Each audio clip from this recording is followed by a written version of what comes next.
Hello दोस्तों, कैसे हैं आप सब। उम्मीद है भगवान की कृपा से आप सब सुरक्षित होंगे। दोस्तों, आज की वीडियो में हम थोड़ी बातचीत करेंगे उत्तर भारत स्पेशली हिमाचल प्रदेश में पिछले दिनों हुई भयंकर बारिश और बाढ़ के हालातों की। आप सबने देखा होगा कि किस तरह मूसलाधार बारिश ने हिमाचल प्रदेश में भारी तबाही मचाई और भारी नुकसान हुआ। हिमाचल प्रदेश एक पर्यटक राज्य है और यहाँ की खूबसूरती का दीदार करने हर साल लाखों पर्यटक यहाँ पर पहुँचते हैं। लेकिन इस बार हुई मूसलाधार बारिश ने मानो कभी ना भुला पाने वाले गहरे जख्म दे दिए। 8 जुलाई तक सब सही था। मानसून का टाइम है तो बारिश तो होती रहती है और इस बारिश के मौसम में निखरे पहाड़ों व अटखेलियाँ करते बादलों को देखने का मज़ा ही कुछ और है। लेकिन 8 जुलाई के बाद एकदम सब कुछ बदल गया। मौसम विभाग द्वारा चेतावनी भी जारी की गई थी कि 9 और 10 तारीख को भारी बारिश होने की संभावना है, लेकिन हम लोग मौसम विभाग को सीरियस लेते ही कहाँ हैं। हजारों पर्यटक प्रदेश के अलग अलग जगहों पर पहुंचे हुए थे और 8 जुलाई सुबह से ही तेज़ बारिश शुरू हो गई। बारिश के थमने का इंतज़ार था, लेकिन जब शाम तक बारिश नहीं रुकी तो हालात बिगड़ने लगे। सब नदी नालियां उफान पर आ गई। रात तक बारिश जारी रही और अब भयावह मंजर दिखाई देने लगा। बारिश मानो रुकने का नाम नहीं ले रही और पहाड़ों में हर तरफ उफनते नदी नालों का शोर था। रात बीती और सुबह हुई, अब सामने दिखाई देने लगी थी तबाही। इसका सबसे ज़्यादा प्रकोप रहा ज़िला कुल्लू और ज़िला मंडी में। ब्यास नदी वो ऊंचाइयां छूने लगी जिसकी शायद किसी ने कल्पना भी नहीं की होगी और ऐसा भयानक मंजर दिखने लगा कि सबकी जान पर बन आई। ब्यास नदी अपनी सारी सीमाएं तोड़ गई और जो आगे आया, चाहे वो घर हो, सड़क, वाहन, पुल, पहाड़, उसने किसी को नहीं बख्शा और सबको लपेट कर बहा ले गई। कुल्लू मनाली के लिए बन रहा नया 4 लेन रोड कई जगह डैमेज हो गया और घाटी से बाहर जाने के तमाम रास्ते पूरी तरह बंद हो गए। मनाली से 9 जुलाई की सुबह कई लोग गाड़ियों में कुल्लू की तरफ निकले, पर जब सड़कें ही नहीं बची तो जाते कहाँ। गाड़ियाँ बह गई, पुल बह गए और सबसे बड़ी बात, बिजली और फ़ोन नेटवर्क भी चले गए। हमें तो रेड अलर्ट का पता था, लेकिन मनाली में बैठे आधे लोगों को ये पता ही नहीं चला कि ये हो क्या रहा है। इसी बीच खबर आती है कि ब्यास की सहायक नदी पार्वती भी अपने रौद्र रूप में आ गई।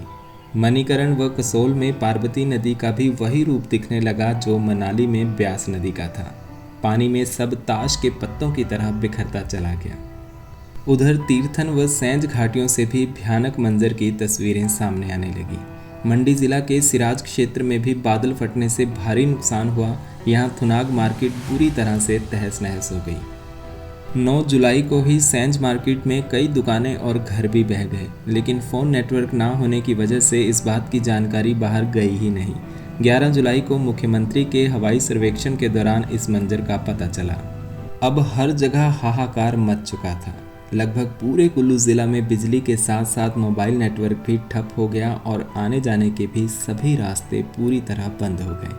दूसरी जगहों से आए हजारों पर्यटकों के परिजन चिंता में डूब गए। सड़क व संचार के साधन ठप हो गए, मानो प्रकृति कह रही हो कि आज तो आप बस मेरा रूप देखो। ब्यास, पार्वती, सैंज व तीर्थन, इन सभी का पानी आकर मिलता है पंडोह बांध में और पंडोह बांध के सभी फ्लड गेट पूरी तरह खुले रखने पड़े, वरना तो बांध ही खतरे में आ जाता। मंडी ज़िला के पंडोह में भारी नुकसान हुआ और मंडी शहर में ब्यास इतना ऊपर से होकर बह रही थी कि मानो कह रही हो कि आज मैं किसी को नहीं बख्शूंगी। उधर दूसरी तरफ सतलुज और रावी नदियां भी अपने पूरे उफान पर थीं, पर सतलुज और रावी नदी घाटियों में ज़्यादा बड़े नुकसान की खबरें नहीं आई। हालांकि वहां सड़कों व इंफ्रास्ट्रक्चर का काफ़ी नुकसान हुआ था। प्रदेश भर की कई सड़कें बंद हो गईं और बिजली व पीने के पानी की समस्या पैदा हो गई। पंजाब, हरियाणा में भी 3 दिन लगातार बारिश हुई और हर जगह जल प्रलय का संकट छा गया। हालांकि सतलुज का पानी भाखड़ा बांध व ब्यास का पानी पौंग बांध ने रोक लिया, क्योंकि दोनों बांधों में इतना पानी रोकने की क्षमता थी, वरना पंजाब की स्थिति और खराब हो जाती। चंडीगढ़ शिमला राष्ट्रीय राजमार्ग समेत प्रदेश की तमाम मुख्य सड़कें जगह जगह पर बंद हो गईं। यहाँ तक कि ऊना ज़िला, जिसका अधिकतर क्षेत्र प्लेन है, वहाँ भी लबालब पानी भर गया। 10 तारीख की शाम को बारिश का दौर थमा और अगले दिन तबाही की वो तस्वीरें सामने आई जिसे देखकर सबकी रूह कांप उठी। मंडी से मनाली तक लगभग सभी बेली ब्रिजेस टूट गए। वीडियोस में बस बार बार दिख रहा था तो मंडी का पंचवक्त्र मंदिर। मानो आज ब्यास नदी इस तांडव का समर्पण भगवान शिव के इस मंदिर में जल अर्पण करके कर रही हो। अपनों की तलाश में न जाने कितने लोग तड़प रहे थे, क्योंकि कुल्लू घाटी में कौन जिंदा बचा और कौन नहीं किसी को कुछ पता नहीं चल रहा था। हिमाचल प्रदेश पुलिस व एनडीआरएफ के साथ साथ भारतीय सेना को भी रेस्क्यू ऑपरेशन में उतार दिया गया। मनाली का मेन रोड तो बंद हो गया, लेकिन 11 जुलाई की सुबह से ही संपर्क मार्गों से होते हुए पर्यटकों को मंडी की ओर निकाला गया। इसी तरह पार्वती घाटी में भी मणिकरण और कसोल से पर्यटकों को पैदल ही जरी गांव तक आना पड़ा और वहां से गाड़ियों के माध्यम से उन्हें मंडी तक पहुंचाया गया। इसी तरह सैंज और तीर्थन घाटियों से भी कई लोगों को रेस्क्यू किया जा रहा है। उम्मीद है सब लोग सलामत हों और वो जल्द से जल्द अपने घर सुरक्षित पहुंच जाएं। प्रदेश पुलिस, एनडीआरएफ और इंडियन आर्मी के साथ साथ कई एनजीओज और वॉलंटियर्स भी अपनी भूमिका इस ऑपरेशन में निभा रहे हैं। दोस्तों, इस त्रासदी से हमें सबक लेने की ज़रूरत है। हम बाकी जो मर्जी कर लें, लेकिन कुदरत के साथ खिलवाड़ करने का परिणाम हमें भुगतना ही होगा। डेवलपमेंट और कुदरत का विनाश कर देना दो अलग अलग बातें हैं, लेकिन हमारे यहाँ कुदरत की रिस्पेक्ट करना बस सोशल मीडिया या दिखावे का साधन बन गया है। बेरोक टोक जंगलों का कटान, पहाड़ के पहाड़ काट देना, सड़कें, बांध, सुरंगें, न जाने क्या क्या। हालांकि ये सब चीज़ें ज़रूरी भी हैं, लेकिन शायद इन सब को बनाने की टेक्निक ही गलत है। हर साल सड़कों पर करोड़ों रुपए खर्च किए जाते हैं और अगली बरसात में वो फिर से सब कुछ बह जाता है और फिर उसके अगले साल उस पर और खर्चा किया जाता है। इस बात का अंदाज़ा आप यहाँ से लगा सकते हैं कि हमारी सरकारों द्वारा बनाए गए पुल तो एकदम बिखर गए, लेकिन अंग्रेज़ों के समय बना मंडी का विक्टोरिया पुल अभी तक ज्यों का त्यों खड़ा है।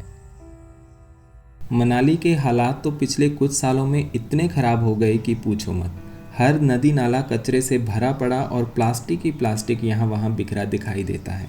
लेकिन अब कुदरत ने इंसानों से ऐसा बदला लिया है कि मनाली शायद कई सालों तक कुदरत के दिए इन जख्मों से कराहता रहेगा।